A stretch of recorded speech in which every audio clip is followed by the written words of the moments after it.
What's up, dudes? It's Lerald, and we've got our final update to the Poison Pathfinder build for you here today.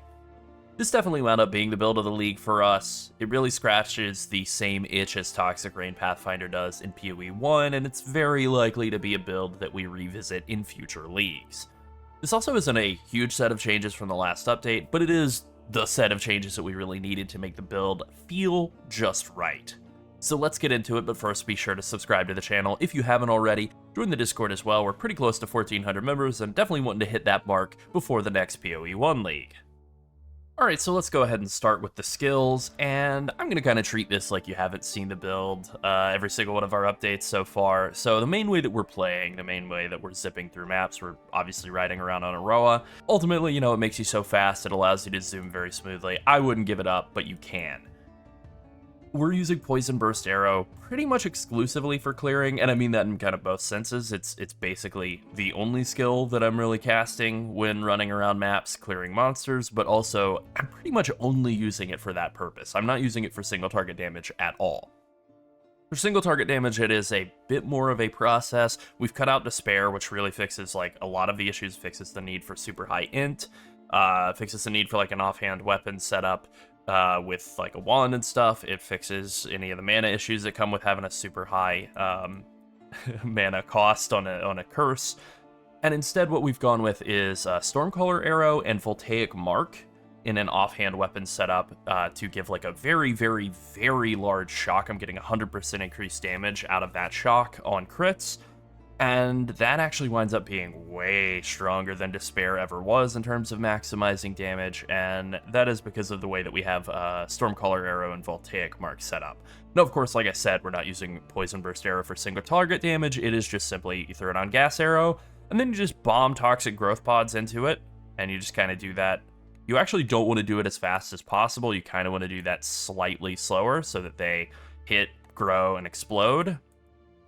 So depending on how much attack speed you have, you may be able to just blob them out as fast as possible, or you may want to actually like have a bit of a delay on your subsequent shots because you do want to make sure that they are actually, doing something when you shoot them out.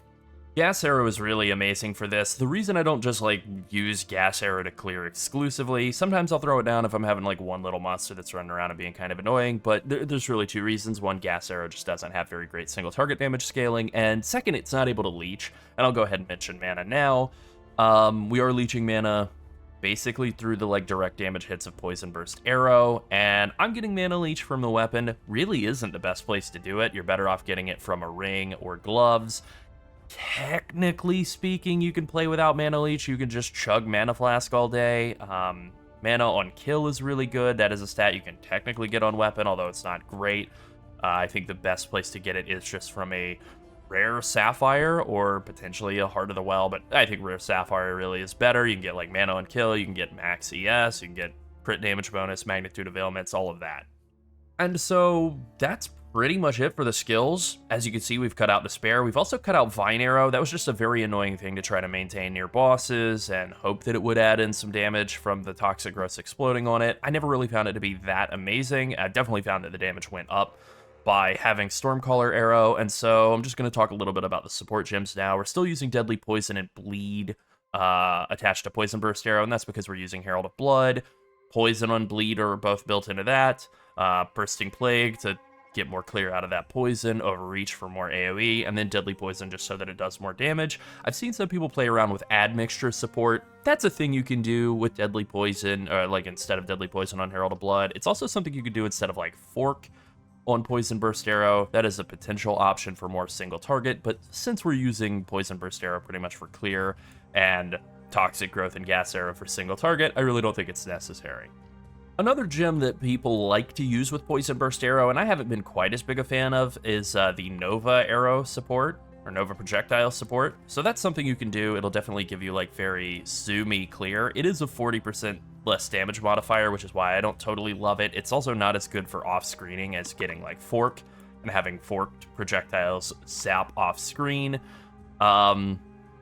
It's, I think, kind of a personal preference decision, ultimately, whether you run Fork or Nova Projectiles, but I do think running one of those is good for Poisonburst Arrow. Other than that, you got your Poison damage out of Deadly Poison, you got Bleed, you got Bursting Plague for more clear, and then I'm using Rigwald's Ferocity, and I'm actually using Weapon Set 2 as my primary weapon set. And Rigwald's Ferocity, rather, is fantastic for poison builds because they don't really care about attack speed in PoE 2, they care purely about the hit damage. So you get 30% more attack damage when used in Weapon Set 2, 10% less attack speed, which doesn't matter. It's all upside, and so you get this huge damage increase. Now you can see, like, it doesn't actually look like it's that great for DPS, but the DPS calculation in-game is just a complete lie. So you get a huge amount of increased damage out of having this Rigwald setup, and all you have to do is just make sure that you're using it with Weapon Set 2. Now you can lock your weapon. You can just use the same, like, weapon and quiver and just lock them in. I have not done that for Voltaic Mark and Stormcaller Arrow. I am using Weapon Set 1, and then for everything else, I'm using Weapon Set 2. Still using the standard super high physical damage weapon with like a very crit heavy physical damage, plus level of skills, damage with bow attacks, all of that stuff as the quiver. And then this is the one downside of using two different bow and quiver setups, is you do have to have kind of a nice quiver. I hung on to this one. This is like a crafting project that wasn't as good as the other one that I'm using on my main setup. Rather than sell it off for like 5 divines, 3 divines, whatever, I just kept it. And then I'm using a Voltaxic Rift for the shock setup with Stormcaller Arrow and Voltaxic Mark, or Voltaic Mark. I just put a couple of the Dane Leld's Runes of Spring for more flat lightning damage into this Voltaxic Rift. It's not a particularly, like, super well-rolled one. It's actually kind of bad. But, like, this thing hits hard enough to give pretty much, I don't know, like, 100% shock value when it's, like, fully scaled up, or when I get a crit, rather. So, like, you know, working pretty well. It's kind of all I need out of it.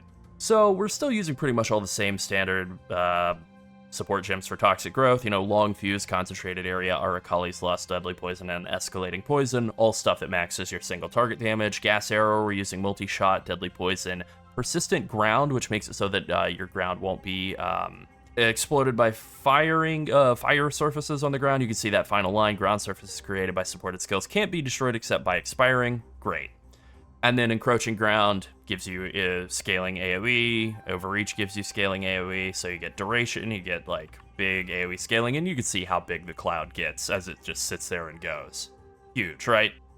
And then Voltaic Mark and Stormcaller Arrow are really, like, the new additions here, so I'm using more duration support, prolonged duration, whatever, and Mark for Death on Voltaic Mark. And so because of how hard Toxic Growth hits, you know, this won't scale up, like, it breaks a bunch of armor. This won't scale up the poison damage at all. Poison damage is based on pre-mitigation damage reduction values, but you do a lot of physical damage with Toxic Growth, so this is kind of worth using even if we weren't taking advantage of Stormcaller Arrow. You're shredding a bunch of armor. You're going to zero out enemy armor very easily. I'm also using Uruk's Smelting just cause. To break the armor much more quickly, and then get, like, you know, you may only break armor 1 or 2 times on a boss, usually once. They're usually dead before you get a second time to do that, but still 2% increased damage for your Toxic Growth is more than you're going to get out of any other support, so I'll take it. Using Lightning Mastery and then Efficiency because Voltaic Mark has a little bit of a mana cost, 84, nowhere close to what we were getting for a mana cost out of Despair, which is in the, like, 600s, but, you know, a little bit. And then this is the real big one, right? Stormcaller Arrow is what's making this all, like, really good and worth using. We're getting basically guaranteed to shock once you, like, factor in the fact that the chance to shock out of Stormcaller Arrow is, like, 500% more chance, and then we're adding another 100% more chance.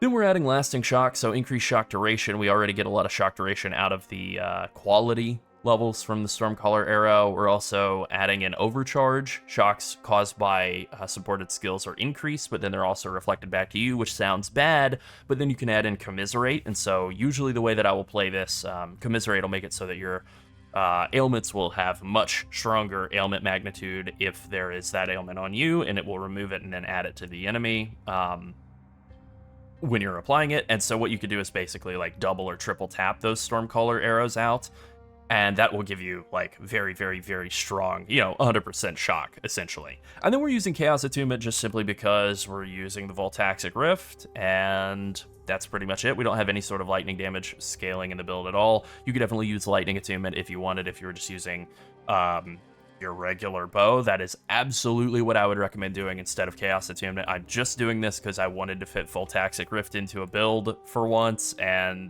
this is what seemed like about the only way to do it. So aura-wise, we're still using Ghost Dance, pretty standard setup. I have switched over to Clarity instead of Accuracy. I don't think you need accuracy at all in the build. I'm pretty sure that your poison burst explosions can't miss no matter what, and we certainly have enough accuracy, so you just don't need it. Still using Wind Dancer, Blind and Maim as always, Poison, Bleed, and Life Leech. And then we're using Herald of Blood still. We've got, like I said, Poison, Bleed, Plague Burst, Overreach, and Deadly Poison. You could use Admixture if you want. I think they wind up being about the same. And then row them out with Brutus's Brain. So it does make it so that, Loyalty doesn't work, and you can't socket Loyalty in if Brutus's Brain is in, but you could do them in the opposite order. But I think we could show here, if I could find the life value, 4183 on that row amount, and then when I socket in Brutus's Brain, 5976. So it is turning off Loyalty. It doesn't matter. There's basically just nothing to put in here, so Maim, Blind, Minion Skills, you're not really doing anything with the Roa. I suppose you could put Culling Strike in. I think that'll work even if the Roa doesn't do any damage, but I don't know. It doesn't really matter.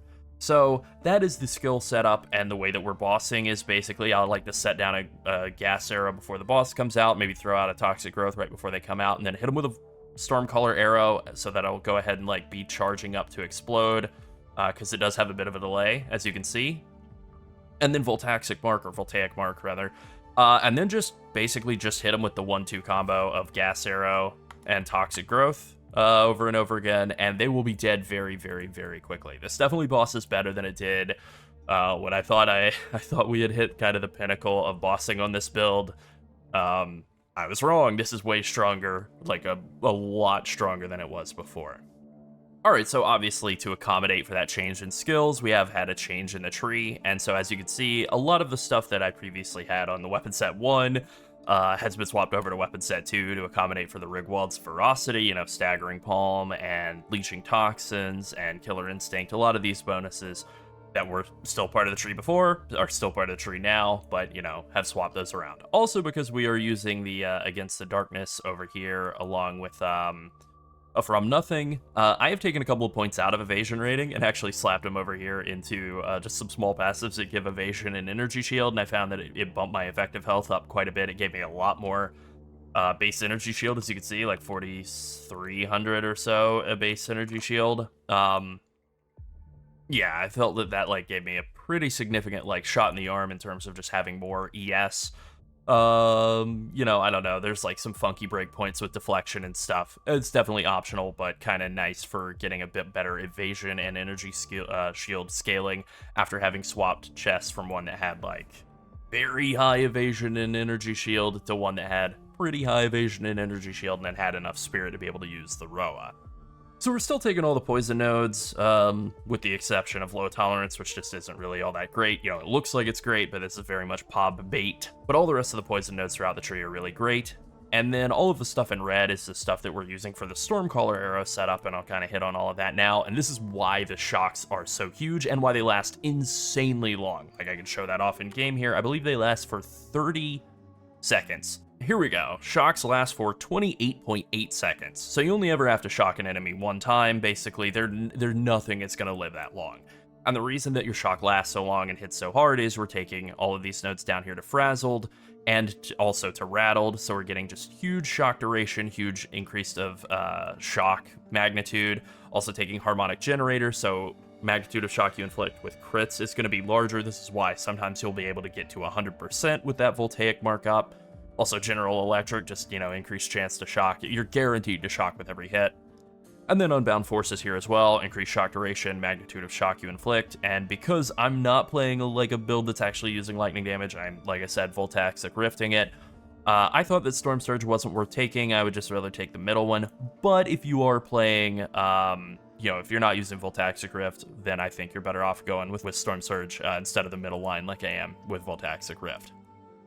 Also, a thing I'm adding in because of Voltaxic Rift is Distant Dreamer, coming up here, taking this, getting that little bit of extra damage out of this, little bit of extra chaos damage. Is a really, really meaningless addition for a non-VR setup, but, totally up to you. Now, I did play around with taking a bunch of like mark bonuses like these and these down here, and ultimately I found that they weren't worth it. I think that the shock setup, the shock stuff that we're taking winds up just being a lot stronger and a lot fewer points, a lot less like point expenditure required to make it work. Then as for gear, I haven't really made any big changes to gear. I played around with swapping out Headhunter. I definitely have died more because of Headhunter teleporting me into packs of enemies. It really can be quite irritating, as good as it is. When it's good, it can be kind of lame when it's not. So, you know, the standard setup of running like Rizlatha's Coil is still really good. You know, there are definitely like good other belt options. Ingenuity can be good. Obviously, there are other belt options other than Headhunter that'll work better, do more single target damage, but Headhunter is very fun.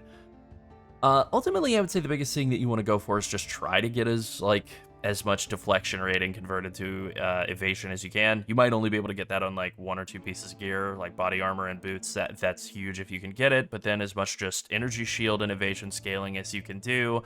And the main sources of damage really are like your weapon and your quiver, your rings, your amulet and gloves, and then everything else is just going to be focused on defense, on staying alive, and that's pretty much it for the build.